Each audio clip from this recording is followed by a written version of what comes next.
16. Lo que importa. No importa lo que diga, lo que crea o lo que haga, estoy en quiebra. Primera de Corintios, capítulo 13, versículo 3. En esto consiste el amor, en que pongamos en práctica sus mandamientos. Este es el mandamiento, que vive en este amor, tal como ustedes lo han escuchado desde el principio. Segunda de Juan, capítulo 1, versículo 6. La vida consiste en amar.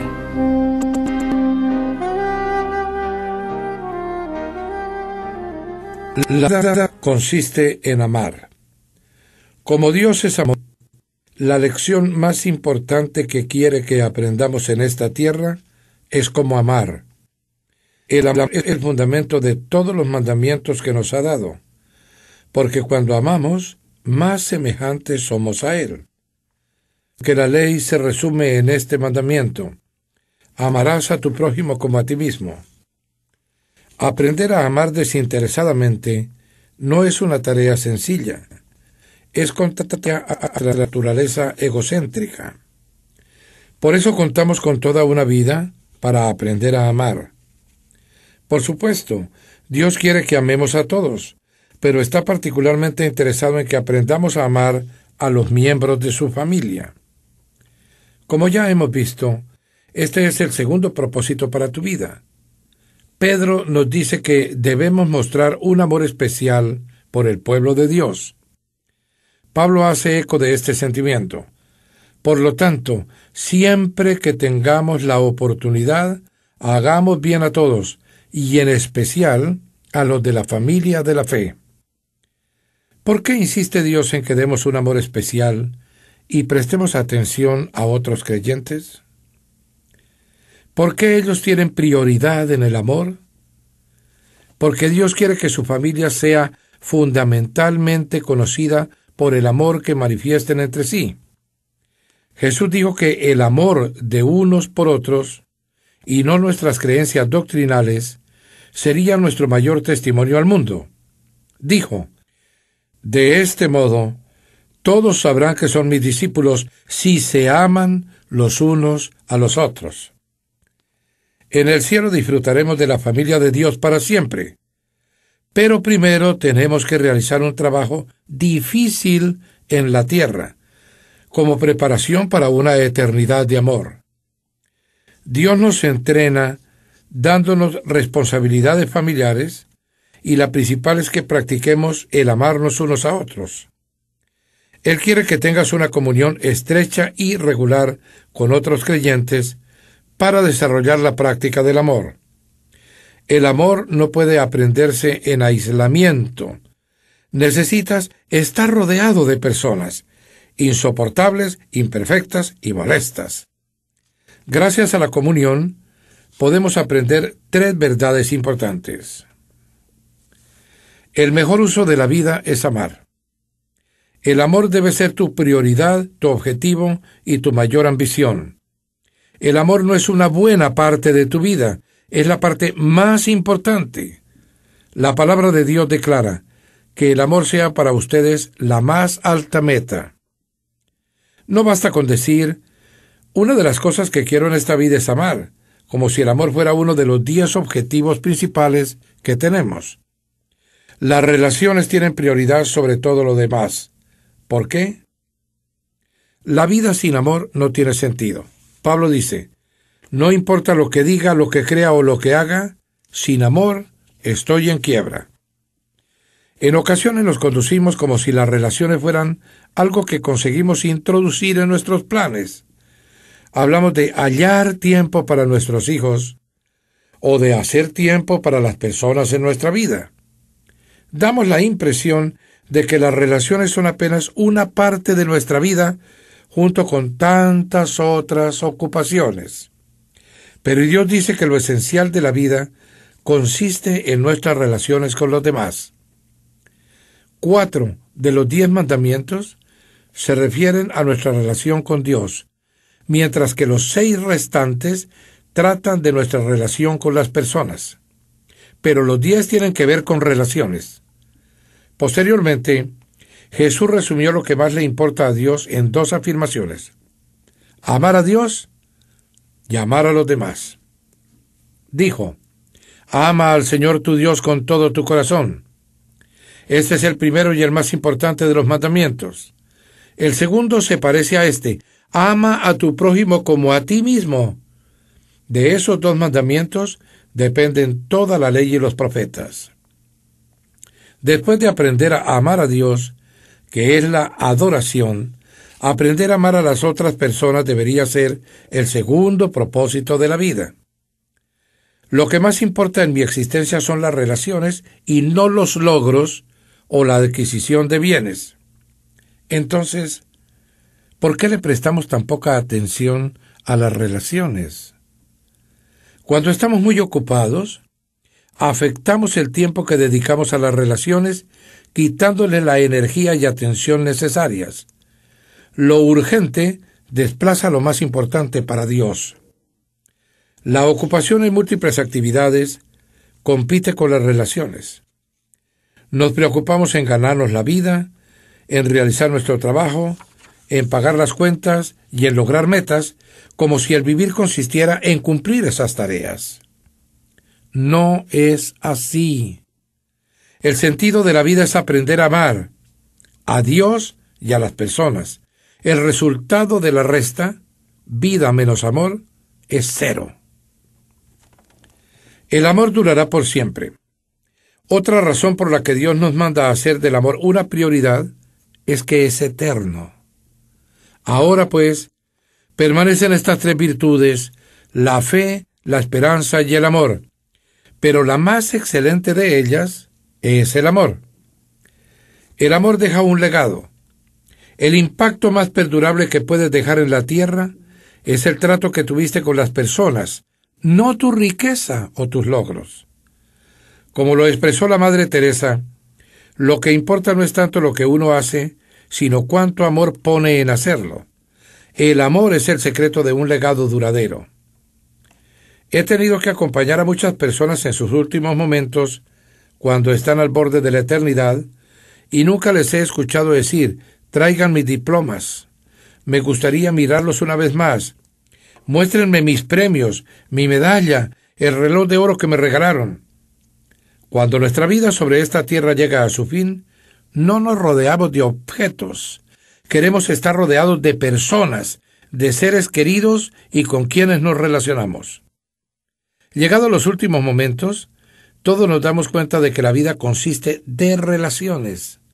La sabiduría consiste en aprender esta verdad lo antes posible. No esperes a estar en tu lecho de muerte para reconocer que esto era lo más importante. El amor será la norma para evaluarnos.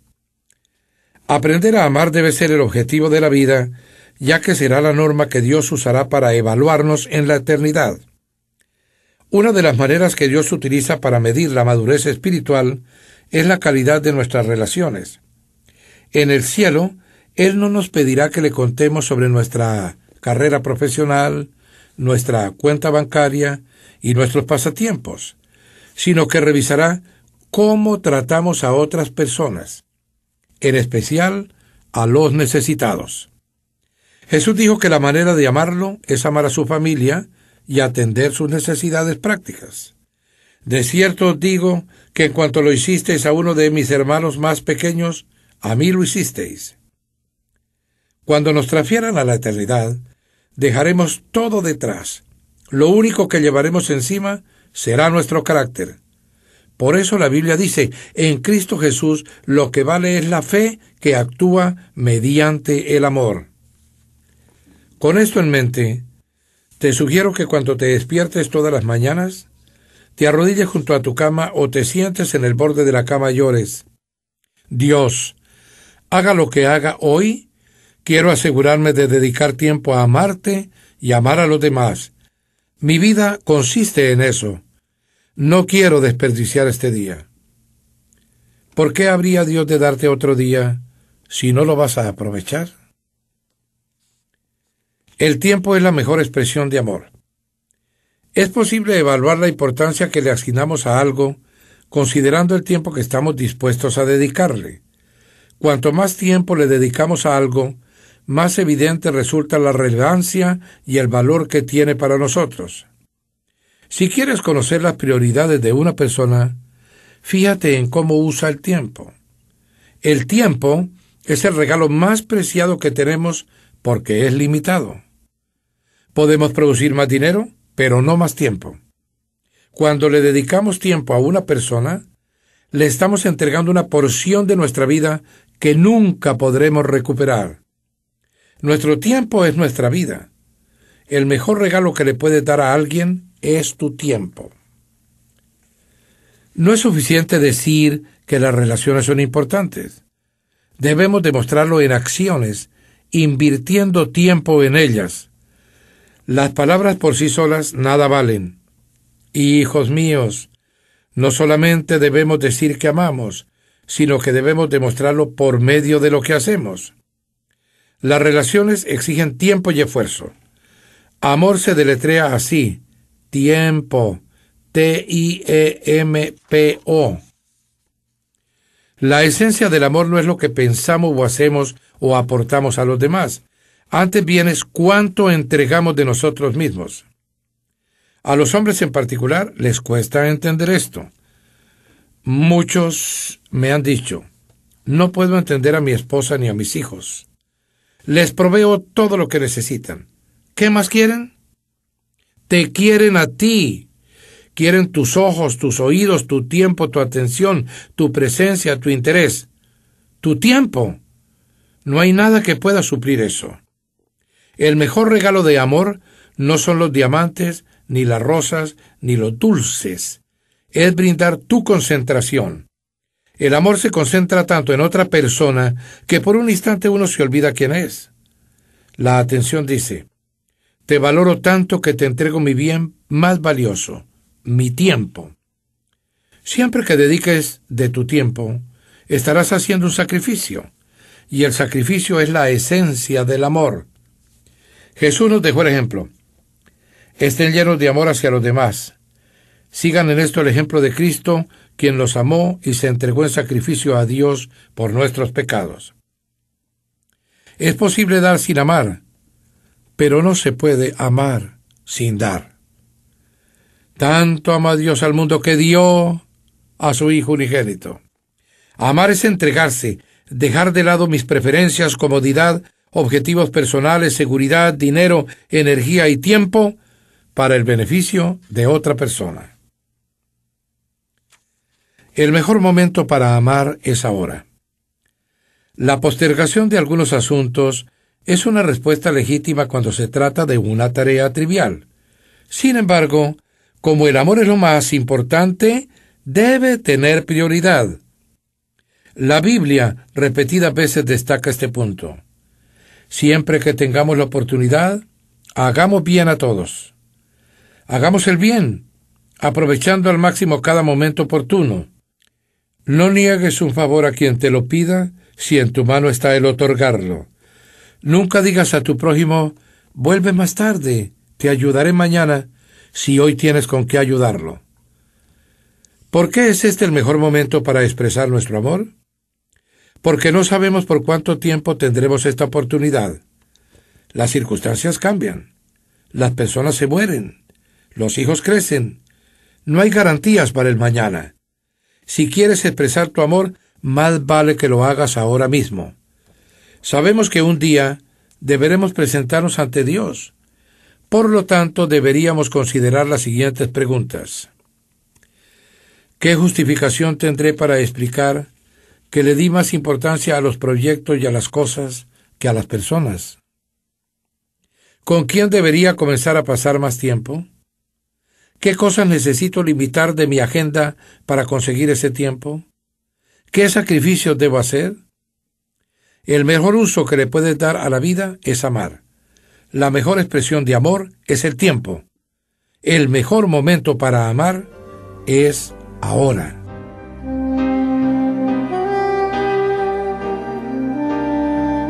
Día 16. Pensando en mi propósito. punto de reflexión. La vida consiste en amar. Versículo para recordar. Toda la ley se resume en un solo mandamiento. Ama a tu prójimo como a ti mismo.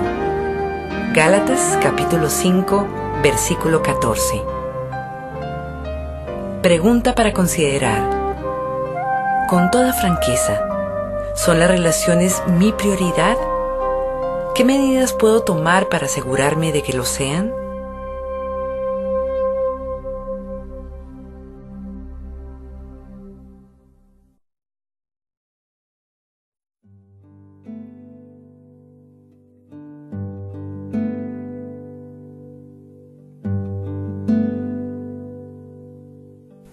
Día 17. Un lugar a pertenecer. ¿Ya son ustedes miembros de la familia de Dios, ciudadanos del país de Dios y conciudadanos de los cristianos de todas partes? Efesios, capítulo 2, versículo 19.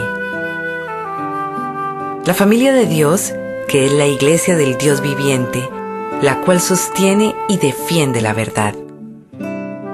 Primera de Timoteo, capítulo 3, versículo 15b. Eres llamado a pertenecer, no solo a creer.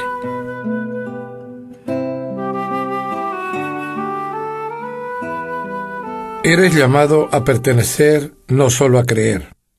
Incluso en el entorno perfecto y sin pecado, en el jardín del Edén, Dios dijo: no es bueno que el hombre esté solo.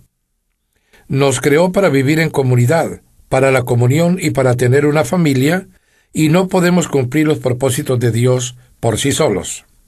En la Biblia no hay ningún ejemplo de santos solitarios o ermitaños espirituales aislados de otros creyentes y privados de la comunión. La Biblia dice que formamos un cuerpo, somos sus miembros, hemos sido edificados juntamente, formamos articulaciones, somos herederos conjuntos, estamos sostenidos y ajustados en conjunto y seremos arrebatados juntos. Ya no podemos valernos por nosotros mismos. Aunque nuestra relación con Cristo es personal, la intención de Dios no es que sea privada. En la familia de Dios estamos conectados con todos los demás creyentes y nos pertenecemos mutuamente por la eternidad. La Biblia dice: también nosotros, siendo muchos, formamos un solo cuerpo en Cristo, y cada miembro está unido a todos los demás. Seguir a Cristo implica participación, no solamente creer. Somos miembros de su cuerpo, la Iglesia. C.S. Lewis señaló que la palabra miembro tiene origen cristiano, pero que el mundo la ha vaciado de su significado original. Las casas comerciales ofrecen descuentos a sus miembros y los publicistas usan los nombres de sus miembros para crear listas de correspondencia. En muchas iglesias, la membresía suele reducirse a agregar su nombre a un registro sin más requisitos ni obligaciones. Para Pablo, ser miembro de la iglesia significaba ser un órgano vital de un cuerpo con vida, una parte indispensable y ligada al cuerpo de Cristo. Necesitamos recuperar y poner en práctica el significado bíblico de ser miembro. La iglesia es un cuerpo, no un edificio. Es un organismo, no una organización. Para que los órganos de tu cuerpo cumplan su propósito, deben estar conectados al cuerpo. Lo mismo es cierto en tu caso como parte del cuerpo de Cristo. Pero si no te vinculas a una iglesia viva y local, te perderás el segundo propósito de tu vida. Descubrirás tu papel en la vida mediante tu relación con los demás. La Biblia dice en Romanos 12, 4, 5, el sentido de cada una de las partes lo da el cuerpo en su totalidad y no al contrario. Estamos hablando del cuerpo de Cristo, formado por su pueblo elegido.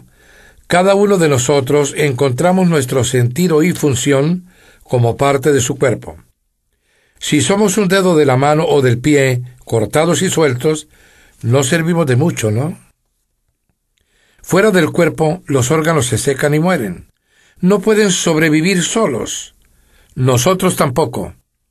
Desvinculado y sin la fuente de vida que brinda el cuerpo local, tu vida espiritual se marchitará y dejará de existir.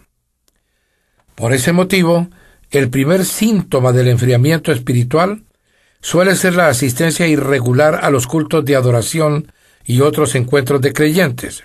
Cuando descuidamos la comunión, todo lo demás también se va a pique. Ser miembro de la familia de Dios tiene repercusiones y no es algo para ser ignorado casualmente. La iglesia es parte del plan de Dios para el mundo. Jesús dijo: edificaré mi iglesia, y las puertas del reino de la muerte no prevalecerán contra ella. La iglesia es indestructible y existirá por la eternidad. Sobrevivirá al universo, y tu papel en ella también. La persona que dice no necesito a la iglesia es arrogante o ignorante. La iglesia es tan importante que Jesús murió en la cruz por ella. Cristo amó a la iglesia, entregó su vida por ella. La Biblia llama a la iglesia la esposa de Cristo y el cuerpo de Cristo.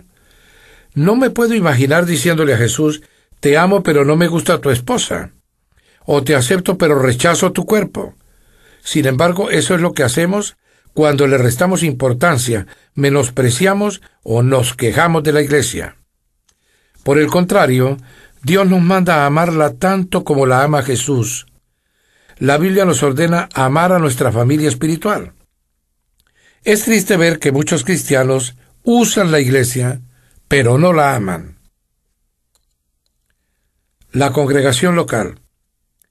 Con pocas excepciones importantes que tienen que ver con todos los creyentes en la historia, casi todas las veces que se usa la palabra iglesia en la Biblia, se refiere a la congregación local y visible. El Nuevo Testamento da por sentado que los creyentes son miembros de una congregación local. Los únicos cristianos que no lo eran los que estaban sujetos a la disciplina de la congregación o que habían dejado de tener comunión por casos de inmoralidad. La Biblia dice que un cristiano sin iglesia materna es como un órgano sin un cuerpo, una oveja sin rebaño o un niño sin familia. No es su estado natural. La Biblia dice que somos miembros de la familia de Dios, conciudadanos de los cristianos en todas partes. En la actualidad, el individualismo independiente de nuestra cultura ha creado muchos huérfanos espirituales, creyentes conejos, que saltan de una iglesia a otra sin identificarse, sin rendir cuenta ni comprometerse con ninguna. Muchos creen que es posible ser un buen cristiano sin unirse, a veces sin siquiera querer asistir a una iglesia local. Pero Dios no está de acuerdo con eso. Su palabra ofrece muchas razones de peso para justificar la necesidad de estar comprometidos y ser activos en la comunión. La necesidad de la familia eclesiástica. Ser una familia eclesiástica te permite identificarte como creyente genuino. No puedo decir que sigo a Cristo si no tengo ningún compromiso con otro grupo específico de discípulos. Jesús dijo: de este modo todos sabrán que son mis discípulos si se aman los unos a los otros. Somos testimonio al mundo cuando, viniendo de distintas culturas, razas y clases sociales, nos reunimos en amor como una familia en la iglesia. No somos parte del cuerpo de Cristo en soledad. Necesitamos a los demás para expresar que somos miembros del cuerpo. Juntos, no por separado, somos miembros de su cuerpo. Ser una familia eclesiástica te aparta del aislamiento egocéntrico. La iglesia local es el salón de clases donde aprendes a vivir en la familia de Dios. Es el laboratorio donde se practica el amor comprensivo y sin egoísmo. Como miembro participante, podrás aprender a interesarte en los demás y a conocer la experiencia de otros. Si uno de los miembros sufre, los demás comparten ese sufrimiento. Y si uno de los miembros recibe honra, los demás se alegran con él. Únicamente por medio del contacto regular con creyentes comunes e imperfectos, podremos aprender a tener comunión verdadera y experimentar la verdad del Nuevo Testamento que afirma que estamos ligados y dependemos unos de otros. La comunión bíblica consiste en estar tan comprometidos con los demás como lo estamos con Jesucristo. Dios espera que entreguemos nuestra vida unos por otros. Muchos cristianos conocen el versículo de Juan 3:16, pero se olvidan de primera de Juan 3:16. En esto conocemos lo que es el amor, en que Jesucristo entregó su vida por nosotros. Así también nosotros debemos entregar la vida por nuestros hermanos. Este es el tipo de sacrificio de amor que Dios espera que demostremos a los demás creyentes. Una disposición a amarlos del mismo modo que Dios nos amó. Ser una familia eclesiástica te ayuda a mantenerte en forma espiritualmente. No podrás madurar si solo asistes a los cultos de adoración y eres un espectador pasivo. Solo podemos mantenernos espiritualmente en forma si participamos en toda la vida de una congregación local. La Biblia declara: por su acción todo el cuerpo crece y se edifica en amor, sostenido y ajustado por todos los ligamentos según la actividad propia de cada miembro. El Nuevo Testamento emplea más de 50 veces la frase unos a otros o unos con otros. Se nos manda a amar, orar, alentar, amonestar, saludar, servir, enseñar, aceptar, honrar, llevar las cargas, perdonar, someternos, comprometernos, y muchas otras tareas mutuas y recíprocas. Esto es membresía bíblica. Estas son las responsabilidades familiares que Dios espera que cumplamos por intermedio de una congregación local. ¿Por quién estás cumpliendo estas obligaciones? Puede parecer más fácil ser santo cuando no hay nadie a nuestro alrededor que pueda frustrar nuestras preferencias, pero esta santidad es falsa y no verificable. El aislamiento genera engaño. Es fácil engañarse creyendo que somos maduros si no nos comparamos con otros. La verdadera madurez se demuestra en las relaciones. Para crecer, necesitamos algo más que la Biblia. Necesitamos a otros creyentes. Creceremos más rápido y seremos más fuertes si aprendemos de los demás y asumimos nuestra responsabilidad. Cuando otros comparten lo que Dios les está enseñando, aprendo y crezco. El cuerpo de Cristo te necesita. Dios tiene un papel exclusivo para que lo desempeñes en su familia. Es tu ministerio, y para desempeñarlo Dios te ha dado dones. Para ayudar a toda la iglesia, Dios ha provisto a cada uno con los dones espirituales. La congregación local es el lugar que Dios ha provisto para descubrir, desarrollar y usar tus dones. Es posible que además tengas un ministerio más amplio, pero eso es un agregado al servicio del cuerpo local. Jesús no prometió edificar tu ministerio, sino edificar su iglesia. Compartirás la misión de Cristo en el mundo. Cuando Jesús caminó sobre la tierra, Dios obró mediante el cuerpo físico de Cristo. Hoy usa su cuerpo espiritual. La iglesia es el instrumento de Dios sobre la tierra. No solamente debemos ser ejemplo del amor de Dios, amándonos unos a otros, también debemos llevar juntos ese amor al resto del mundo. Es un privilegio increíble que compartimos. Como miembros del cuerpo de Cristo somos sus manos, sus pies, sus ojos y su corazón. Él obra en el mundo por nuestro intermedio. Pablo nos dice que Dios nos ha creado en Cristo Jesús para trabajar juntos en su obra, en las buenas obras que Dios ha dispuesto para que hagamos, en la obra que más vale que pongamos en práctica. La familia eclesiástica evitará que te apartes. Nadie es inmune a la tentación. Dadas las circunstancias apropiadas, tú como yo podríamos ser capaces de cometer cualquier pecado. Como Dios sabe eso, nos ha asignado como individuos la responsabilidad de cuidarnos mutuamente. La Biblia dice: anímense unos a otros cada día para que ninguno de ustedes se endurezca por el engaño del pecado. No te metas en mi vida no es una frase que un cristiano debiera decir. Dios nos llama y nos manda a asumir un compromiso con los demás. Si sabes de alguien que en este mismo momento está flaqueando espiritualmente, es tu responsabilidad buscar a esa persona y devolverla a la comunión. Santiago dice que Si sabemos de alguno que se extravía de la verdad de Dios, no lo descartemos, busquémoslo y hagámoslo volver. Otro beneficio relacionado con la iglesia local es que brinda la protección espiritual de líderes consagrados. Dios ha dado a los líderes pastorales la responsabilidad de guardar, proteger, defender y velar por el bienestar espiritual de su rebaño, porque ellos cuidan de ustedes sin descanso y saben que son responsables ante Dios de lo que a ustedes les pase.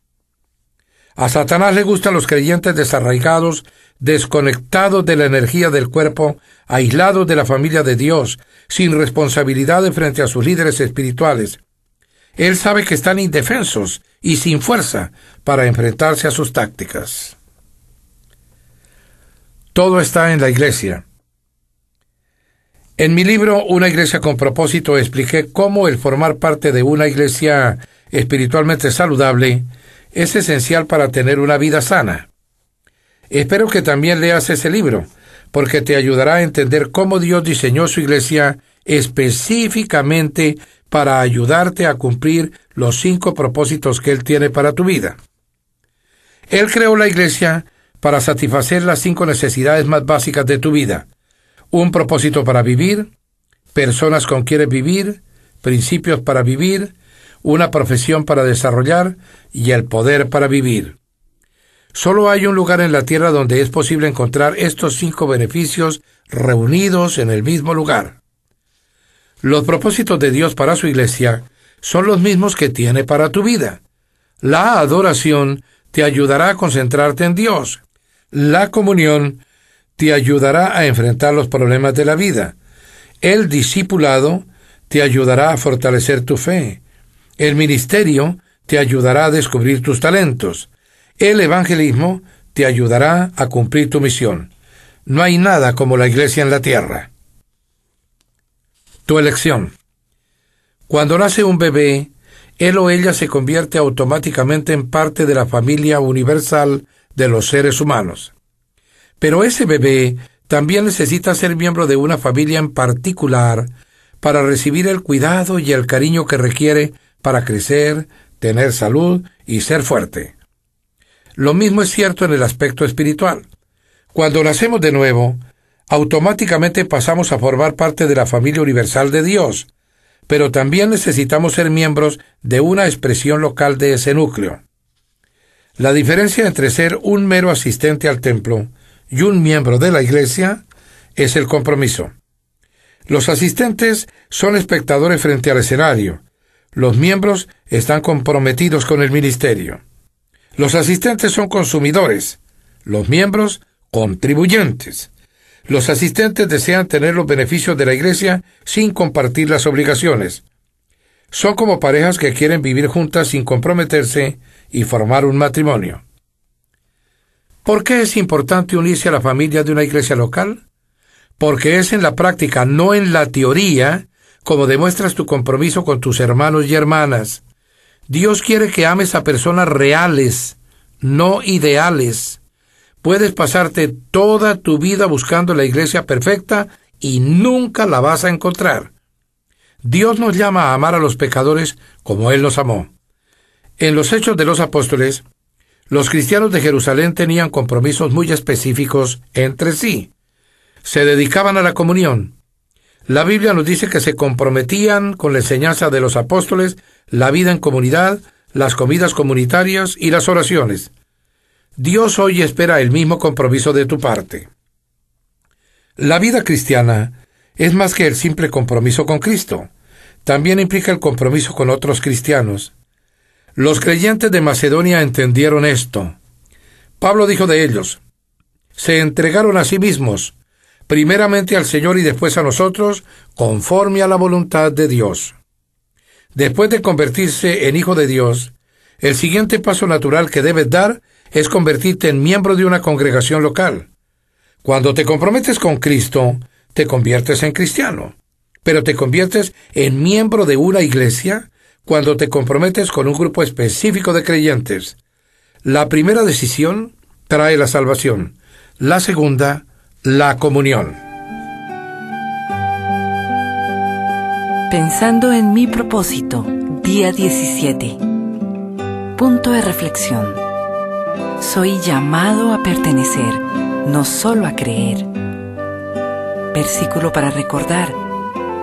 También nosotros, siendo muchos, formamos un solo cuerpo en Cristo, y cada miembro está unido a todos los demás. Romanos, capítulo 12, versículo 5. Pregunta para considerar. ¿El grado de compromiso que tengo con mi iglesia local refleja mi amor y compromiso con la familia de Dios?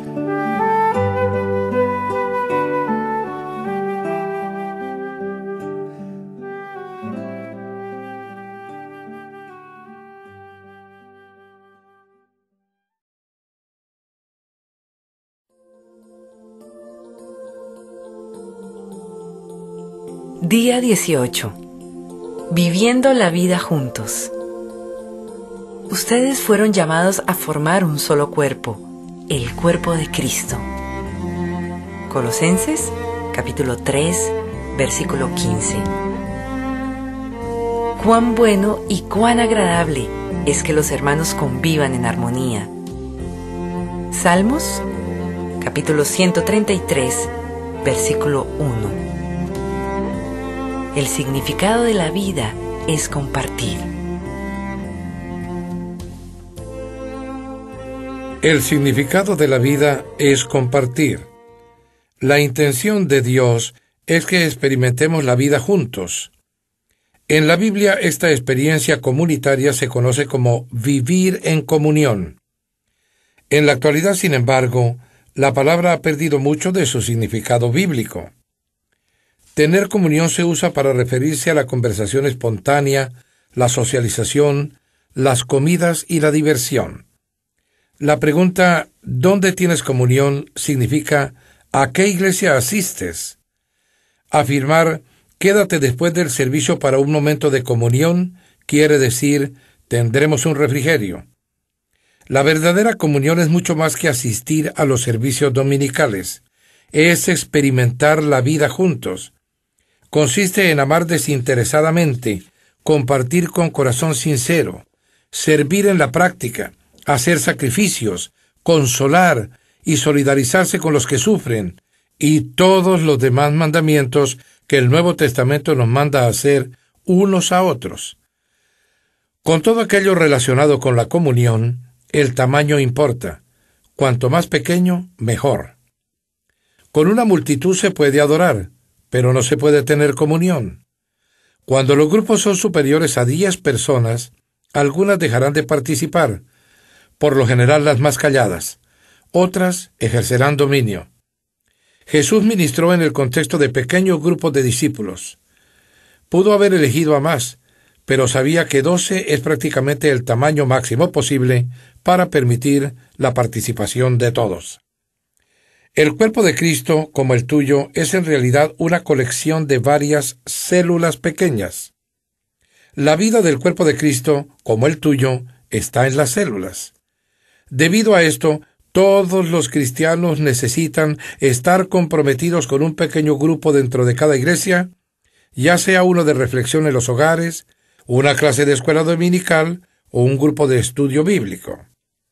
La verdadera comunión se gesta en estos lugares, no en las reuniones masivas. Piensa en la iglesia como en un barco. Los pequeños grupos son los botes salvavidas. Dios ha hecho una promesa increíble con respecto a los pequeños grupos de creyentes. Porque donde 2 o 3 se reúnen en mi nombre, allí estoy yo en medio de ellos. Por desgracia, pertenecer a un pequeño grupo tampoco es ninguna garantía de que se experimentará una verdadera comunión. Muchas clases de escuela dominical y grupos pequeños son superficiales, no tienen idea de lo que es experimentar la comunión genuina. ¿Cuál es la diferencia entre la comunión verdadera y la falsa?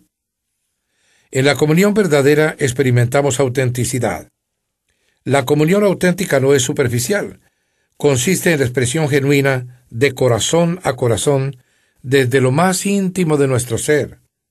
El verdadero compañerismo ocurre cuando la gente es honesta con lo que es y con lo que sucede en su vida. Comparte sus penas, revela sus sentimientos, confiesa sus fracasos, manifiesta sus dudas, reconoce sus temores, admite sus debilidades y pide la ayuda y oración de los demás. La autenticidad es exactamente lo contrario de lo que encuentras en algunas iglesias. En estas, en vez de una atmósfera de sinceridad y humildad, hay fingimiento, roles, politiquería, cordialidad superficial y conversación trivial. La gente se pone máscaras, está a la defensiva, se conduce como si su vida fuera un lecho de rosas. Estas actitudes matan la verdadera comunión. Podremos experimentar la verdadera comunión solo si somos transparentes en nuestra vida. La Biblia dice: si vivimos en la luz, así como Él está en la luz, tenemos comunión unos con otros. Si afirmamos que no tenemos pecado, nos engañamos a nosotros mismos y no tenemos la verdad. El mundo cree que la intimidad necesita oscuridad, pero Dios dice que ésta ocurre en la luz. La oscuridad sirve para esconder nuestros dolores, culpas, temores, fracasos y fallas, pero al sacarlas a la luz, las ponemos a la vista y admitimos quiénes somos en realidad. Por supuesto, la autenticidad exige valor y humildad. Implica enfrentar nuestro temor a la exposición, al rechazo y a ser heridos nuevamente. ¿Por qué habríamos de correr ese riesgo? Porque es la única manera de crecer espiritualmente y conservar nuestra salud emocional.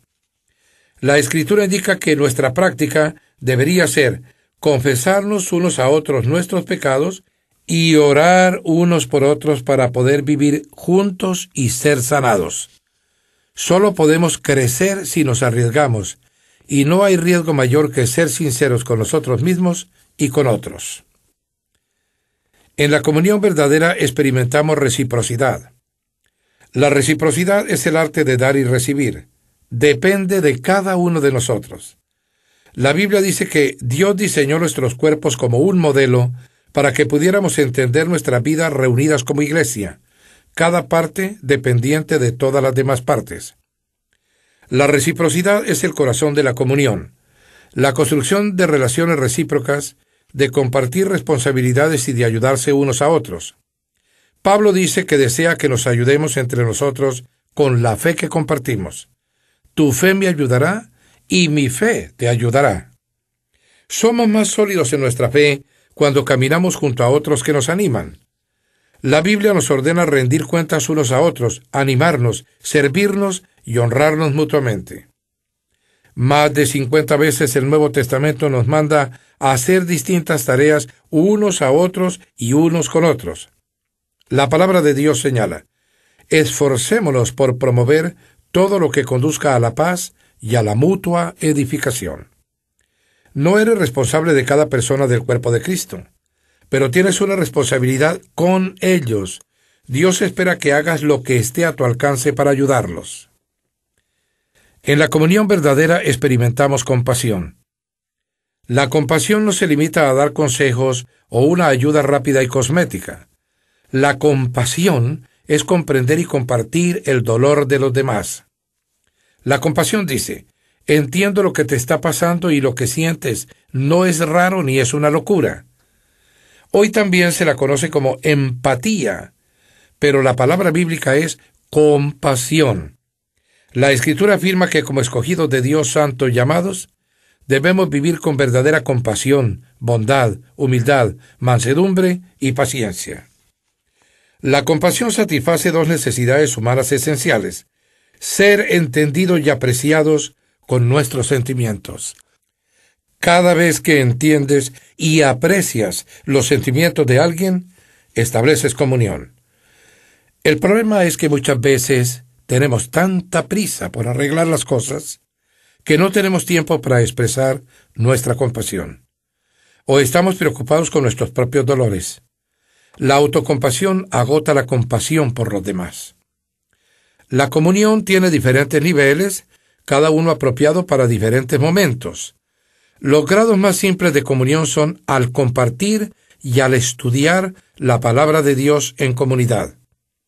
Un nivel más profundo es la comunión al servir, cuando ministramos entre varios en viajes misioneros o en proyectos de caridad.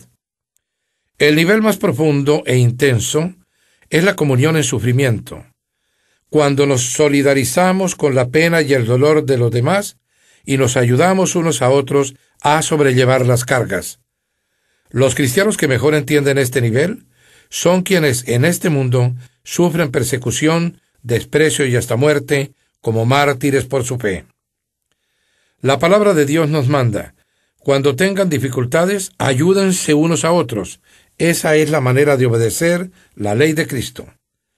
Es en los momentos más intensos de crisis, dolor y duda, cuando más necesitamos unos a otros. Cuando las circunstancias nos aplastan y nuestra fe se derrumba, es cuando más necesitamos a nuestros amigos creyentes.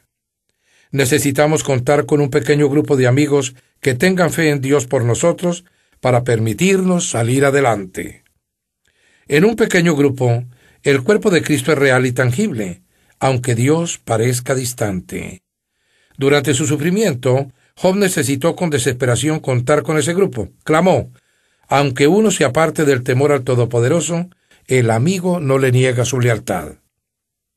En la comunión verdadera experimentamos misericordia. La comunión es un lugar de gracia, donde en vez de enfatizar los errores, estos se resuelven. La comunión se genera cuando la misericordia triunfa sobre la justicia.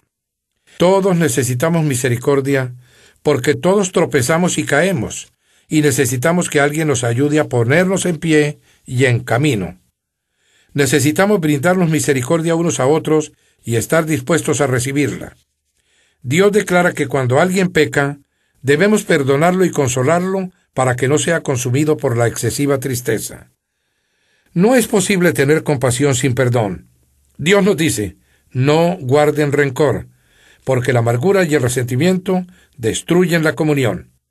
Como somos pecadores e imperfectos, inevitablemente nos lastimamos. En ocasiones intencionalmente y otras veces sin mala intención, pero de una u otra manera requiere cantidades enormes de misericordia y gracia crear y sostener la comunión. La Escritura dice que tengan paciencia unos con otros y perdónense si alguno tiene una queja contra otro. Así como el Señor los perdonó, perdónense también ustedes. La misericordia de Dios es el motor que nos motiva a mostrar compasión a los demás. Recordemos que nunca se nos pedirá perdonar más de lo que Dios nos perdonó a nosotros. Cuando alguien te lastime, tienes que decidir: ¿usaré mi energía y mis emociones para vengarme o para buscar una solución?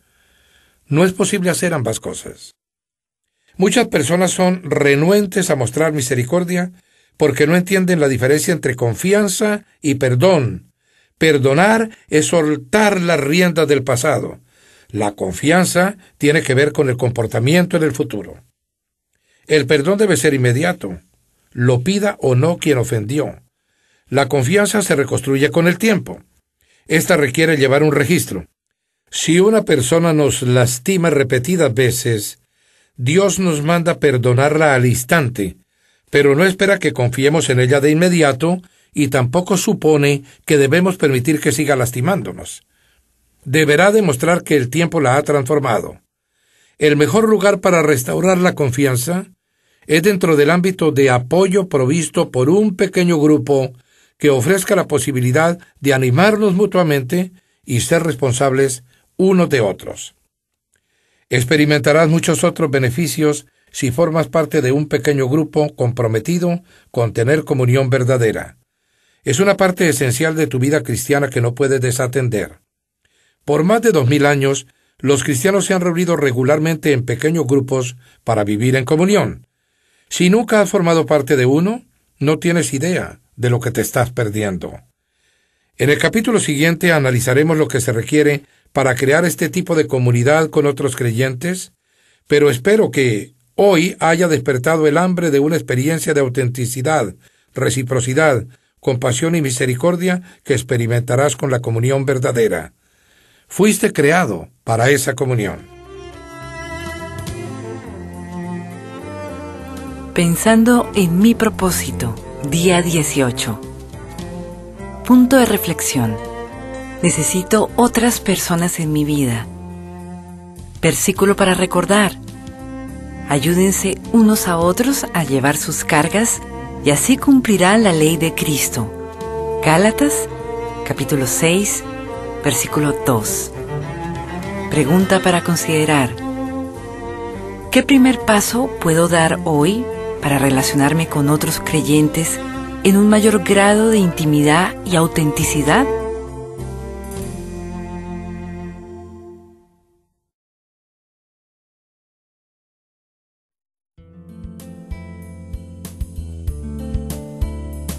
Día 19. Cultivar la vida en comunidad.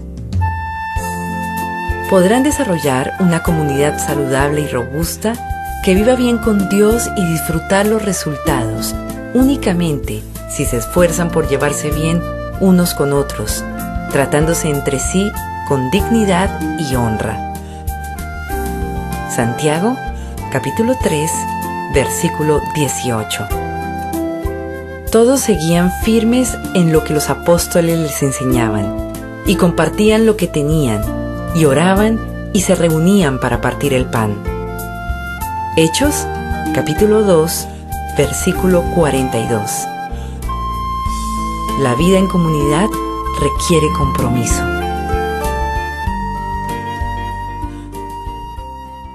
La vida en comunidad requiere compromiso. Solo el Espíritu Santo puede crear la comunión verdadera entre los creyentes, pero la cultiva con las elecciones que hagamos y los compromisos que asumamos. Pablo señala esta doble responsabilidad. Esfuércense por mantener la unidad del Espíritu mediante el vínculo de la paz. Para producir una comunidad cristiana que perpetúa el amor, se necesita tanto el poder de Dios como nuestro esfuerzo. Por desgracia, muchas personas se crían en familias con relaciones malsanas y, por lo tanto, carecen de las habilidades relacionales necesarias para la comunión verdadera. Debemos enseñarles cómo llevarse bien y entablar relaciones con otros miembros de la familia de Dios. Afortunadamente, el Nuevo Testamento rebosa de instrucciones acerca de cómo vivir juntos. Pablo afirmó: escribo estas instrucciones para que sepas cómo hay que portarse en la casa de Dios, que es la iglesia del Dios viviente. Si estás harto de la comunión falsa y deseas cultivar una comunión verdadera y desarrollar una comunidad fraternal en tu grupo pequeño, en tu clase de escuela dominical o en la iglesia, necesitas tomar algunas decisiones difíciles y arriesgadas. Cultivar la vida en comunidad requiere sinceridad. Debes estar lo suficientemente interesado para decir la verdad fraternalmente, incluso cuando prefieras pasar por alto un problema o no tratar un asunto espinoso. Si bien es mucho más fácil permanecer en silencio cuando las personas a nuestro alrededor tienen un patrón de pecado que les duele o lastima a otros, no es lo que el afecto nos manda hacer.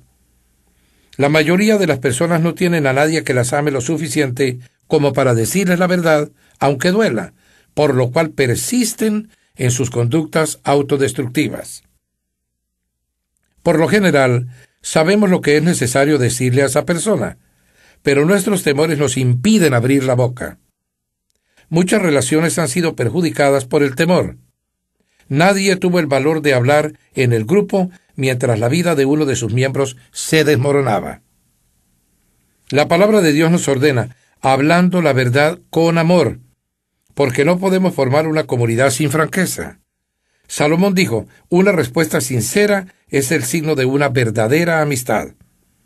A veces esto implica preocuparnos lo suficiente por quien peca o está siendo tentado para enfrentarlo afablemente. Pablo dijo, hermanos, si ven que alguien ha caído en algún pecado, ustedes que son espirituales deben ayudarlo a corregirse, pero háganlo amablemente y que cada cual tenga mucho cuidado, no suceda que él también sea puesto a prueba.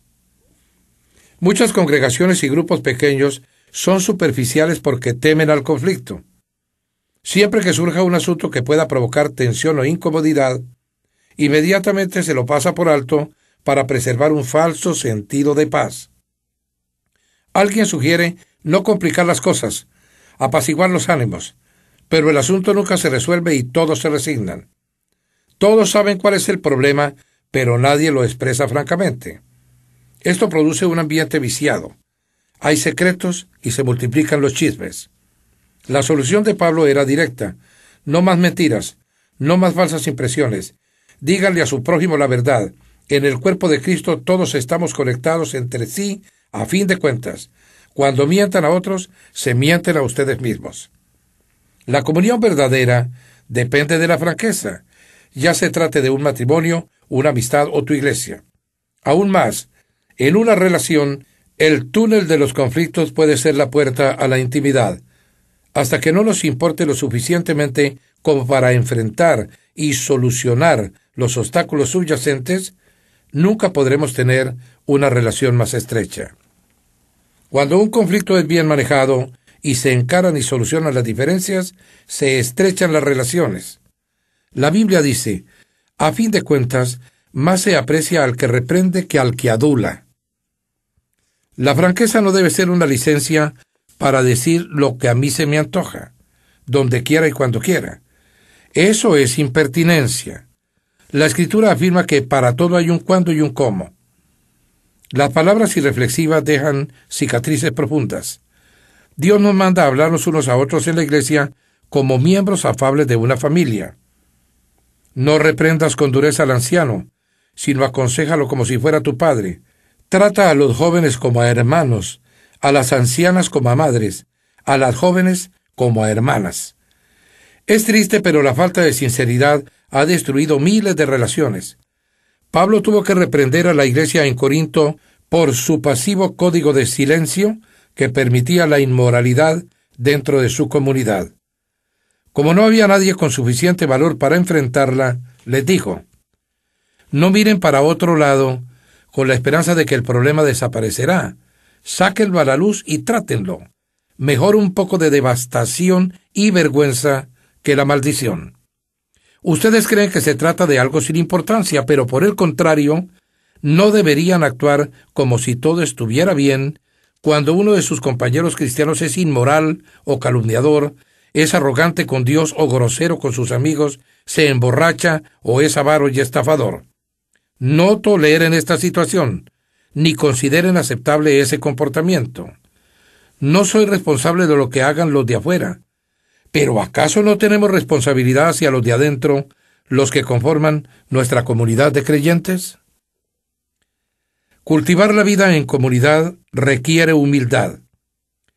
Nada destruye la comunión tan rápido como la arrogancia, la autocomplacencia y el orgullo empedernido.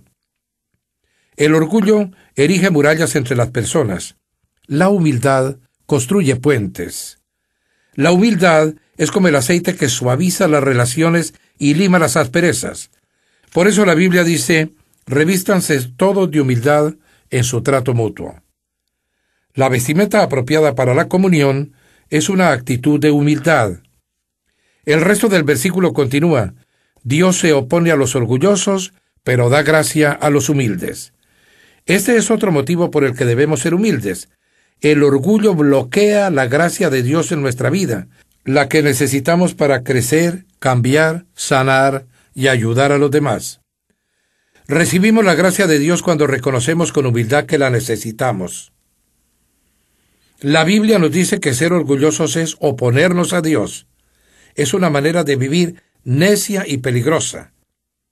Podemos desarrollar la humildad de manera práctica, reconociendo nuestras debilidades, siendo tolerantes con las debilidades de otros, estando dispuestos a ser corregidos y destacando lo que hacen los demás. Pablo aconsejó, vivan siempre en armonía, y no sean orgullosos, sino traten como iguales a la gente humilde. No se crean más inteligentes que los demás. A los cristianos de Filipos les escribió, honren más a los demás que a ustedes. No se interesen solo en ustedes, sino interésese en la vida de los demás. La humildad no es pensar menos de ti mismo, sino pensar menos en ti mismo. Humildad es pensar más en los demás. Las personas humildes se interesan tanto en servir a otros que no piensan en sí mismas. Cultivar la vida en comunidad requiere amabilidad. La cortesía o amabilidad consiste en respetar nuestras diferencias, tener consideración por los sentimientos de otras personas y ser tolerantes con las que nos molestan. La palabra de Dios dice: hagamos cuanto contribuya al bien con el fin de edificarlas. Pablo le dijo a Tito: el pueblo de Dios debe tener un gran corazón y ser amable. En todas las iglesias y en cualquier grupo pequeño, habrá siempre por lo menos una persona difícil, a veces más de una. Esas pueden tener necesidades emocionales especiales, profundas inseguridades, costumbres irritantes o hábitos sociales no desarrollados. Podríamos llamarlas personas NGE. Necesitan gracia extra. Dios puso a tales personas en medio de nosotros, tanto para nuestro beneficio como para el de ellas. Son una oportunidad para el crecimiento y poner a prueba la comunión. ¿Las amamos como hermanos y hermanas y las trataremos con dignidad? Los miembros de una familia no se aceptan porque sean inteligentes, hermosos o talentosos. Se aceptan porque pertenecen a la misma familia. Defendemos y protegemos la familia.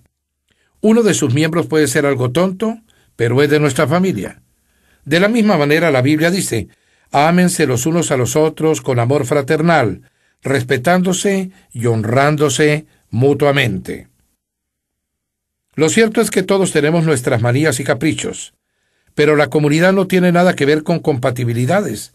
La base de nuestra comunión es nuestra relación con Dios. Somos una familia. Una de las claves para la amabilidad es conocer los orígenes de una persona. Descubre su historia. Cuando sepa lo que esa persona ha atravesado, serás más comprensivo. En lugar de pensar en todo lo que todavía tiene que aprender, pensarás en todo lo que ha progresado, a pesar de todo. Otro aspecto de la amabilidad consiste en no subestimar las dudas ajenas. El hecho de que no tengamos determinados temores no quita validez a esos sentimientos. La comunidad verdadera se produce cuando la gente se siente suficientemente segura para poder expresar sus dudas y temores con la certeza de que no la juzgarán. Cultivar la vida en comunidad requiere confidencialidad. Para que las personas sean sinceras y expresen sus más profundas penas, necesidades y errores, se requiere una condición: una atmósfera segura que las haga sentirse cálidamente aceptadas y donde puedan desahogarse con confianza. La confidencialidad no implica permanecer en silencio si nuestro hermano o hermana peca.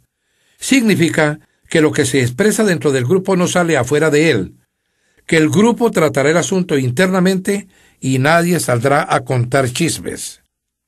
Dios odia los chismes, sobre todo cuando se los disfraza superficialmente como pedidos de oración por una persona. Él afirma: el perverso provoca contiendas y el chismoso divide a los buenos amigos. Los chismes provocan sufrimiento y divisiones y destruyen la comunión. Dios es muy claro al respecto. Debemos enfrentar al que cause divisiones. Estas personas pueden enojarse y abandonar el grupo o la iglesia cuando se las amonesta por sus acciones decisivas. Pero el compañerismo de la iglesia es más importante que cualquier individualidad. Cultivar la vida en comunidad requiere contacto frecuente. Debes tener contacto frecuente y regular con tu grupo para construir una comunión genuina. Para cultivar una relación se requiere tiempo. La Biblia nos dice: no dejemos de congregarnos como acostumbran hacerlo algunos, sino animémonos unos a otros. Debemos desarrollar el hábito de reunirnos. Un hábito es algo que hacemos con frecuencia y regularidad, no ocasionalmente. Debemos pasar tiempo juntos, mucho tiempo, para construir relaciones sólidas. Por eso, la comunión es tan superficial en muchas iglesias, justamente porque no pasamos suficiente tiempo juntos. Y cuando nos reunimos, por lo general pasamos ese tiempo escuchando hablar a una sola persona. La comunidad no se construye sobre la conveniencia. Nos reuniremos cuando nos parezca, sino que se apoya en la convicción de que la comunidad es necesaria para la salud espiritual. Si deseas cultivar una comunión verdadera, eso implicará reunirte incluso cuando no tengas ganas, porque estás convencido de que es importante. Los primeros cristianos se reunían todos los días. No dejaban de reunirse en el templo ni un solo día. De casa en casa partían el pan y compartían la comida con alegría y generosidad. Para tener comunión debes invertir tiempo.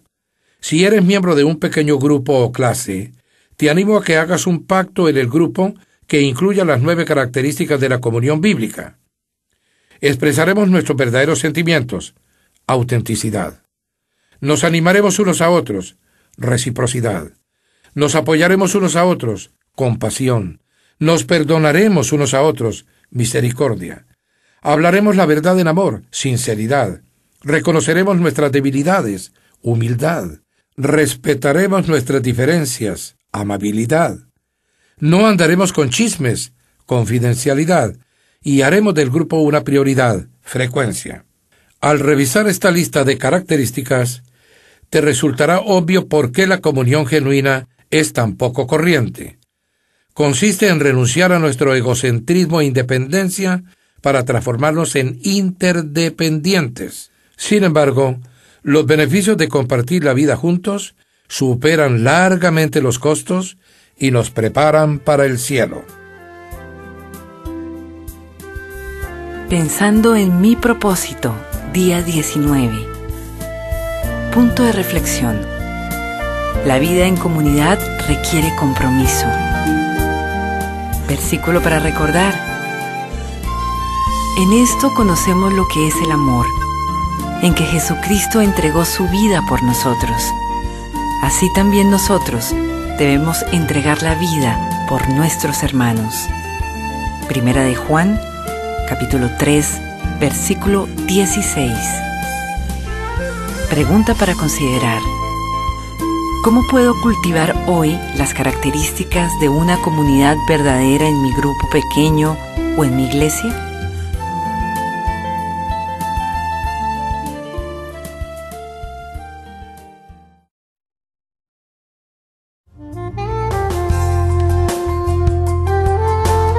Usted está escuchando Una vida con propósito de Rick Warren. Este es el final de este disco. Para la continuación del programa, pase al disco número 5.